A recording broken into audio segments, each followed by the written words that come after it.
Subscribe horror stories Hindi Urdu YouTube channel.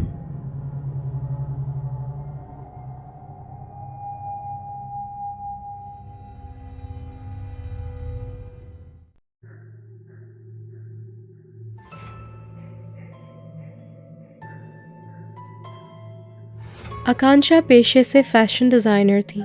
जब उसे मुंबई जाने का मौका मिला एक बुटीक के लिए काम करने, तो दिल्ली छोड़ के मुंबई शिफ्ट होने का डिसीजन लेने में उसे ज़्यादा वक्त नहीं लगा। अंधेरी में 2 बेडरूम का फ्लैट भी उसे बहुत ही आराम से मिल गया।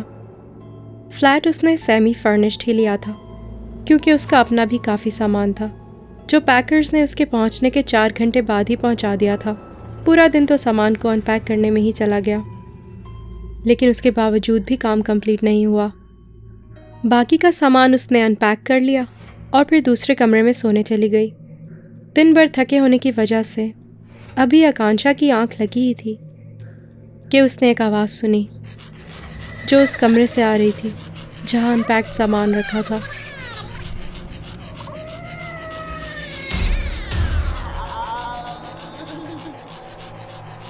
आकांक्षा जब दबे पांव कमरे में पहुंची तो उस वक्त भी उसे वही आवाज़ सुनाई दे रही थी। उसने कमरे की लाइट जैसे ही जलाई, उस आवाज़ का आना बंद हो गया।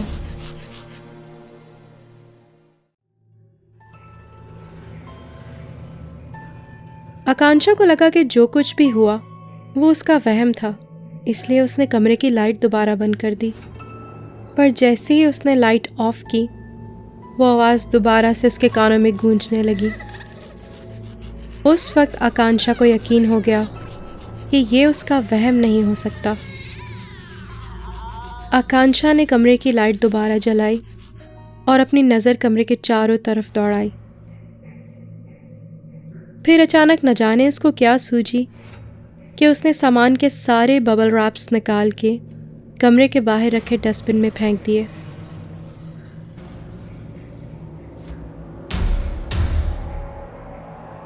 कमरे की लाइट ऑफ करने जब वो दोबारा गई तो उसने ज़मीन पर 2 परछाइयां देखी, जिनमें से एक परछाई चलते हुए कमरे से बाहर चली गई।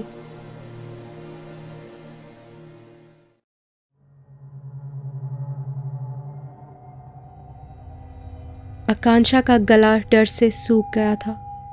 वो डर के मारे भागते हुए अपने कमरे में गई और तभी उसकी अम्मी का फ़ोन आया।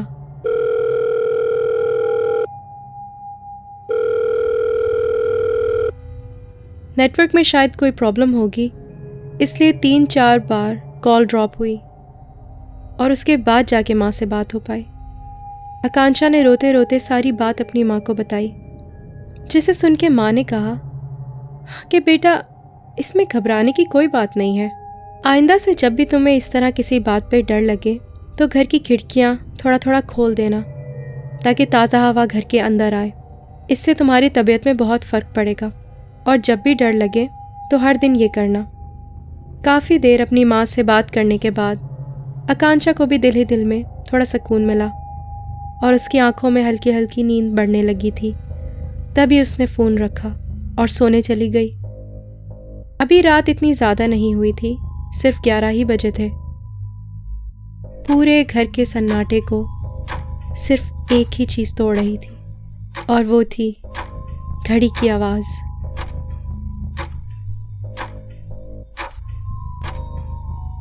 कि ठीक उसी वक्त घर की डोरबेल बजी। आकांक्षा डरी हुई तो थी ही और सोच रही थी कि क्या पता कौन हो दरवाजे पर। यही सोच के वो दरवाजे तक गई। घर में सिक्योरिटी सिस्टम इंस्टॉल था। उसने जल्दी से जाके सिक्योरिटी मॉनिटर पर देखा तो उसको लगा जैसे बाहर कोई औरत खड़ी है।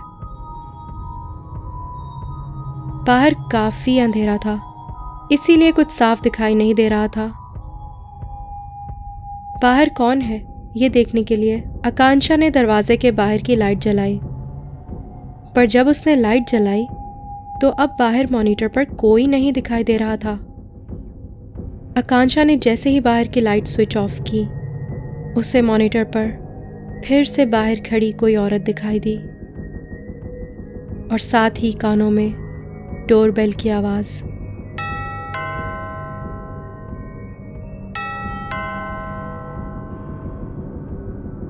आकांक्षा को तो जैसे 440 वोल्ट का झटका लगा हो। वो तो वहाँ से हिल ही नहीं पा रही थी और बस पागलों की तरह उस मॉनिटर को देखे जा रही थी, हैरानी से। अब डोरबेल के साथ साथ जोर जोर से किसी के दरवाजे को खटखटाने की आवाज़ भी आकांक्षा के कानों में गूंज रही थी। पर पूरी कोशिश के बावजूद भी वो वहाँ से हिल नहीं पा रही थी। आकांक्षा का ध्यान तब हटा जब उसके पॉकेट में रखा फ़ोन अचानक बजने लगा।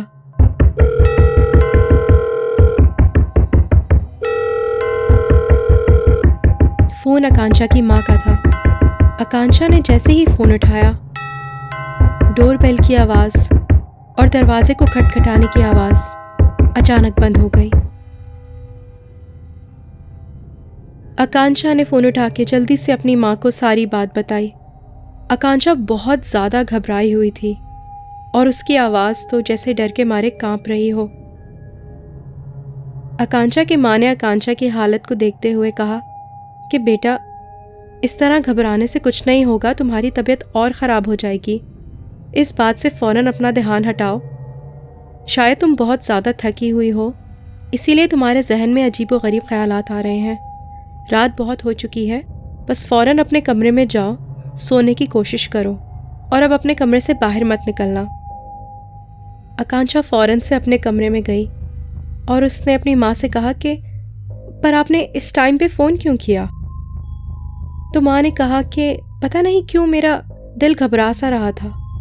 मुझे ऐसे लगा कि जैसे तुम किसी मुसीबत में हो, इसलिए मैंने तुम्हें फ़ोन कर लिया। सारी रात आकांक्षा की आंखों से नींद गायब थी। बड़ी मुश्किल से आकांक्षा की आंख लगी। अगले दिन सुबह उठकर आकांक्षा ने पहला काम ये किया कि घर के सारे कमरों की खिड़कियां खोल दी और उसके बाद बेफिक्र होकर उसने सारा सामान अनपैक किया और दोपहर तक चीज़ें सेटल करके टीवी देखते हुए सिलाई मशीन पर सिलाई का काम करने लगी। टीवी पर आकांक्षा का फेवरेट शो आ रहा था, जिसे देखने में आकांक्षा इस कदर खो गई थी कि कब टीवी देखते देखते उसकी उंगली सिलाई मशीन में आ गई, उसे पता ही नहीं चला। आकांक्षा के मुंह से चीख निकल गई और वो दौड़ती हुई वॉश बेसिन तक गई। वो अभी वॉश बेसिन में अपनी उंगली धो ही रही थी कि उसे ऐसा महसूस हुआ कि उसके बार बार धोने के बावजूद भी खून उसकी उंगली से साफ नहीं हो रहा है। मानो जैसे पानी तो उसकी उंगली पर पड़ रहा था, मगर उसकी उंगली पे लगा खून पानी से धुल नहीं पा रहा था। आकांक्षा को अपने इस नए घर में अजीबो गरीब चीज़ों का सामना करना पड़ रहा था। 2 बेडरूम के इस फ्लैट में जब से वो आई थी, एक के बाद एक नया हादसा उसके सामने आ रहा था। आकांक्षा ने ज़ोर ज़ोर से अपनी उंगली को रगड़ना शुरू कर दिया कि अचानक उसे फील हुआ कि जैसे उसके पीछे कोई ज़ोर से उसे धक्का देने की कोशिश कर रहा है और उसे वॉश बेसिन के अंदर धकेल रहा है और वो वॉश बेसिन की तरफ झुकती जा रही है। आकांक्षा ने ज़ोर ज़ोर से चिल्लाना शुरू कर दिया और अपनी पूरी ताकत से वो वापस पीछे उठने की कोशिश कर रही थी, पर उस वक्त उसकी सारी कोशिशें नाकाम थीं।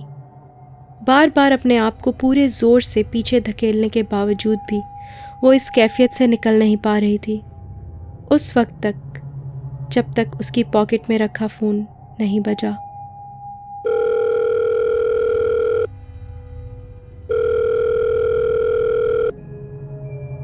फ़ोन बजने के साथ ही सब कुछ वापस नॉर्मल हो गया।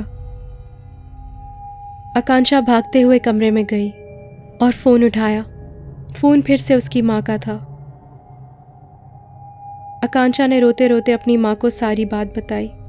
ये सुनते ही उसकी माँ ने कहा कि आकांक्षा, तुम फिक्र मत करो, मैं 2 दिन में वहाँ पहुँचने की कोशिश करती हूँ। ये सुनकर आकांक्षा की जान में जान आई। उस वक्त तक आकांक्षा की उंगली से खून निकलना बंद हो चुका था। फौरन आकांक्षा ने अपनी उंगली की मरहम पट्टी की और साथ ही उसने ये रियलाइज़ किया कि जिस कमरे में वो सोती है अभी तक उस कमरे में उसके साथ ऐसा कोई अजीबोगरीब वाक़या नहीं हुआ। बस इसी एक बात का सुकून था उसे। फिर उसी दोपहर को वो सोने चली गई। अभी दोपहर को उसकी आंख लगी ही थी कि उसने सोते सोते अपने कानों में एक आवाज़ सुनी।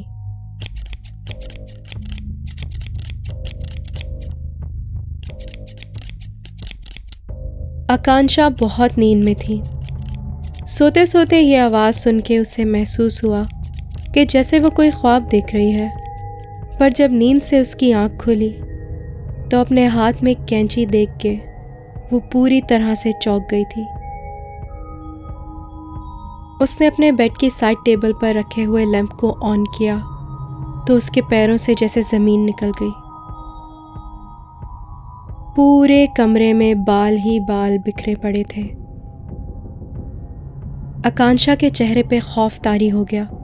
उसने जल्दी से अपने सर पे हाथ फेरना शुरू कर दिया तो उसके लंबे खूबसूरत बाल उसे जगह जगह से कटे हुए महसूस हुए। अपना ऐसा हाल देख के वो पागलों की तरह चीखने लगी और जोर जोर से रोने लगी। तभी उसकी माँ का फोन आया।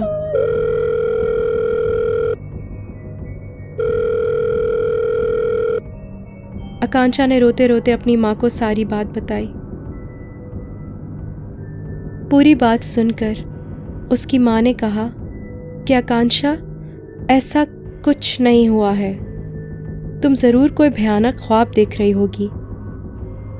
मेरी मानो तो तुम्हें आराम की सख्त ज़रूरत है, क्योंकि ये सब कुछ तुम्हारे जहन में है, सब तुम्हारी सोच है। जाके आईने में खुद को देखो, तुम्हारे साथ ऐसा कुछ भी नहीं हुआ है जैसा तुम सोच रही हो। आकांक्षा ने गुस्से में फ़ोन काट दिया। उसको इस बात पे शदीद गुस्सा आ रहा था कि उसकी अपनी माँ ही उसकी बातों पे यकीन नहीं कर रही है। रोते रोते उसकी आंखें लाल हो चुकी थी। न जाने उसे क्या सूझी कि वो उठकर आईने के सामने गई। जब उसने आईने में अपने आप को देखा तो वो बुरी तरह चौंक गई। आकांक्षा के बाल बिल्कुल वैसे ही पहले जैसे लंबे लंबे और घने थे। फौरन से उसने पलट के अपने कमरे के बिस्तर को और फर्श को देखा तो वो ये देख के हैरान रह गई कि वहाँ एक भी बाल नहीं था। वहाँ तो कटे हुए बालों का नामो निशान तक नहीं था। अभी वो इस सदमे से निकल भी नहीं पाई थी कि पॉकेट में रखा उसका फ़ोन दोबारा बजा।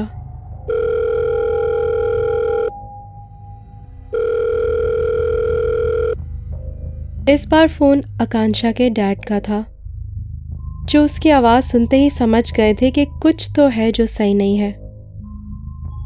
उनके पूछने पर आकांक्षा ने उन्हें सारी बातें बताई और ये भी बताया कि अगर मॉम नहीं होती और ठीक वक्त पे उनका फ़ोन नहीं आता तो शायद वो इन्हीं मुसीबतों में अटकी रहती।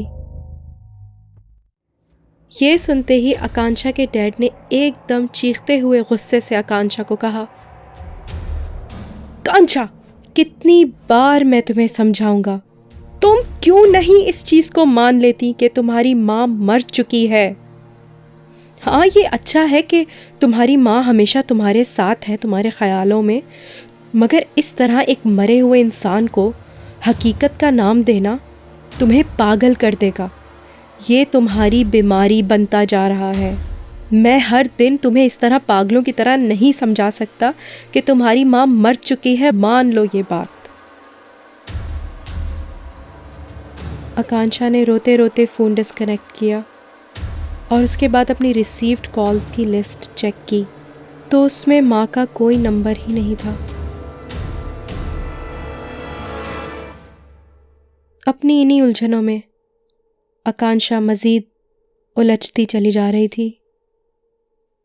जो कुछ भी उसके साथ हो रहा था ये समझने की कोशिश करने लगी, पर लाख कोशिशों के बावजूद भी उसको कुछ समझ नहीं आ रहा था। उसने रात का खाना भी नहीं खाया और भूखे पेट ही सो गई। पूरे कमरे में दोबारा एक अजीब सी आवाज़ गूंजने लगी, जो आकांक्षा अपने कानों में साफ साफ सुन पा रही थी। ये आवाज़ उसके फ्लैट के सेकंड बेडरूम से आ रही थी। आवाज़ बढ़ती जा रही थी। आकांक्षा ने हिम्मत की और उठ के दूसरे कमरे की तरफ गई। आकांक्षा ने डरते डरते कमरे की लाइट जलाई तो आवाज़ तो बंद हो गई, पर उसकी नज़र जब ज़मीन पर पड़ी तो उसने ज़मीन पर दो परछाइयाँ देखी। वो डर के मारे भागते हुए अपने कमरे में गई और अभी उसने अपने कमरे का दरवाज़ा बंद किया ही था कि पॉकेट में रखा उसका फ़ोन बज उठा।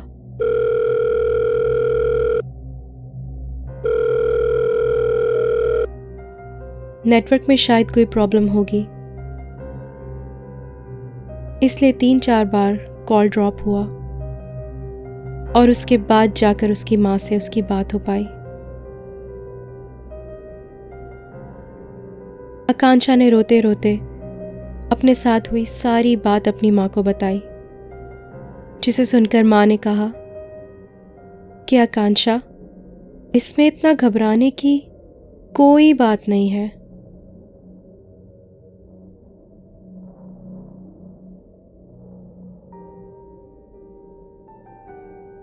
आकांक्षा की ये हालत या तो उसकी बीमारी थी या फिर उसका दिमाग उसके साथ खेल खेल रहा था, क्योंकि उसकी माँ की बात उसके अलावा और कोई नहीं सुन पाता।